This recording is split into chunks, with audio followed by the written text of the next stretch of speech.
Hello and welcome to another SkySib tutorial. I'm Johnny, and today I'll be walking you through some CloudCAD workflows of creating geometry, assigning structural data, and exporting to S3D.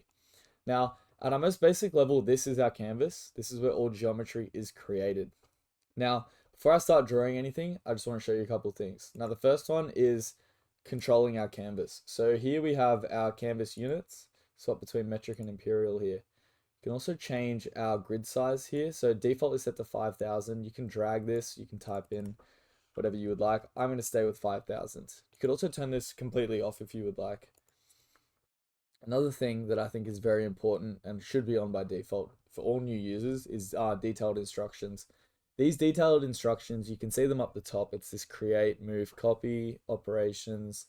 And then also whenever you hover over a tool, it gives you instructions on how to use the tool and the default shortcut assigned by SkySiv. Now, I'm also going to show you the help panel where we have video tutorials helping you guys learn the new tools. We also have this search bar here where if you're unsure about how to use a tool, you can type in whatever tool you'd like. So this is line tool. It gives you the detailed instructions once again, the default shortcut, and if you actually click on it, it'll highlight blue where this is in your toolbar in case you have difficulty finding it. So our mirror copy, for example, you have the shortcut, detailed instructions, and then if I click it, it shows you where it is. Before we start modeling, I just want to show you the snaps menu. Now, this just means that we're snapping to important parts of our canvas and our geometry. It ensures that we're aligned and accurate and that you don't have these invisible gaps between some members. Now I'm going to turn snap to grid on here. I like to use this at the start of majority of my models, which means that we're snapping to this grid. And I know that these are 5 meters by 5 meters. So I can place along on the grid 5 by 5 by 5 by 5. I'll show you now. So I'm going to come in with my point tool. Now points are representative of columns, lines are representative of members, and this hatch here is representative of your slab regions. I'm going to come in with my point tool. I'm activating this by pressing P, or you can just press it in the toolbar. Now I'm coming in, I'm creating a column every 5 meters.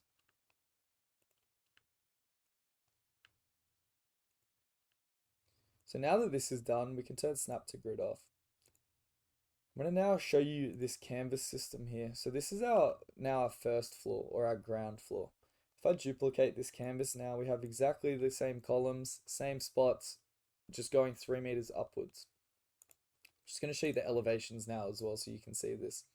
So our second canvas is now 3 meters above our ground floor. So what we're going to do now is we're going to start modeling some of our beams. So I'm coming into the line tool, activated by pressing L. I'm just connecting these columns. You can see that the snap to points is coming in here. Just means that we are snapping to this important geometry. Now what I'm going to do now is I'm going to press Command A, or you can highlight whichever you prefer, and I'm going to put a slab in. This is using the hatch tool. I'm going to use the default shortcut H. Now that we have our first floor, we're going to assign some structural data. So again, I'm pressing Command A. I'm right clicking, and then you can see assign section to points, assign section to lines, and assign plate properties. Assign section to points just means that we're going to assign a default section to our columns. Pressing apply here. We're going to do the same to lines. And then the plate properties or hatch properties is a little bit different, so I'll show you that. We want concrete, we'll have a 200 mil thickness. We could also change this pattern if we want. I'm going to go with the SkySiv. Okay, perfect. Now we're going to get our first look at the parent-child canvases. So I'm going to duplicate this canvas. I'm going to be prompted to group these. The copy of Canvas 2 has structurally similar content to the original. Do you want to group them together? Child canvases become annotation only, and structural edits are controlled by the parent. So this is now the parent canvas, Canvas 2, and this one below it is controlled by this. So we have exactly the same geometry and structural data propagated across these. Saves us from having to recreate multiple floors. So simply by pressing one button here, we've just developed 4 floors. Now I'm going to remove this one. We'll see why in a second. And if you change the master canvas or the parent canvas, So we're going to change, let's say the pattern, and let's say the slab thickness here. Save. You can see that it's yellow now, and we want to propagate these changes to the canvases below. So I'll just show you quickly. So this is canvas 3. The slab thickness is 200. Now we're going to go back and we're going to propagate these changes. You can see that it's visually changed, but let's check the structural data as well. It's also changed. Very useful for mass editing floors. Now we're going to come up to the top here. I'm going to delete my hatch. We're going to add a little balcony on our top floor. So coming across, and you can see our snaps. So I'm snapping to line end, snapping to adjacent nodes here.